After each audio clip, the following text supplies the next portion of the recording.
રાજકોટ નજીક આંતરરાષ્ટ્રીય એરપોર્ટ બનતા દેશના નકશામાં હીરાસરનું નામ ચમકી ગયું, પરંતુ દીવા તળે જ અંધારું હોય તેમ હીરાસર ગામની પ્રાથમિક શાળામાં 1 વર્ષથી માત્ર એક જ શિક્ષકથી આખું શિક્ષણ કાર્ય ચલાવવામાં આવી રહ્યું છે, જેને લઈ થોડા દિવસ અગાઉ જ ગુજરાત મિરર દ્વારા અહેવાલ પણ રજૂ કરવામાં આવ્યો હતો। ત્યારબાદ તંત્ર એક્શનમાં આવ્યું અને તાત્કાલિક હીરાસરની પ્રાથમિક શાળામાં શિક્ષકોની ભરતી કરવામાં આવતા ગામના આગેવાનોમાં પણ ક્યાંક આનંદની લાગણી જોવા મળી। છેલ્લા 1 વર્ષથી માત્ર એક જ શિક્ષક હતા અને તંત્ર એક્શનમાં આવ્યું ત્યારબાદ તાત્કાલિક શિક્ષકોની ભરતી કરવામાં આવી।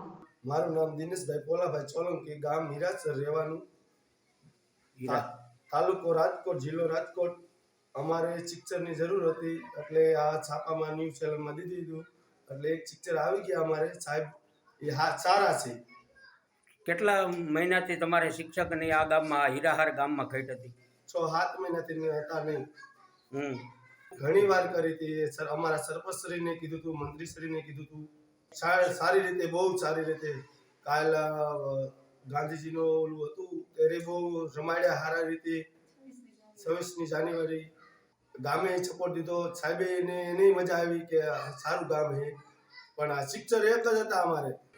હું ભેટારિયા વિપુલ પરબતભાઈ જૂના રામપરા પ્રાથમિક શાળામાં ફરજ બજાવતો હતો, પરંતુ હીરાસર પ્રાથમિક શાળામાં એક શિક્ષકની ઘટ હોવાથી ત્યાં મારો કામગીરી તબક્કો ઓર્ડર કરેલો છે અને હું હીરાસર પ્રાથમિક શાળામાં હાજર થયેલો છું। એક જ અઠવાડિયું થયેલું છે અત્યારે।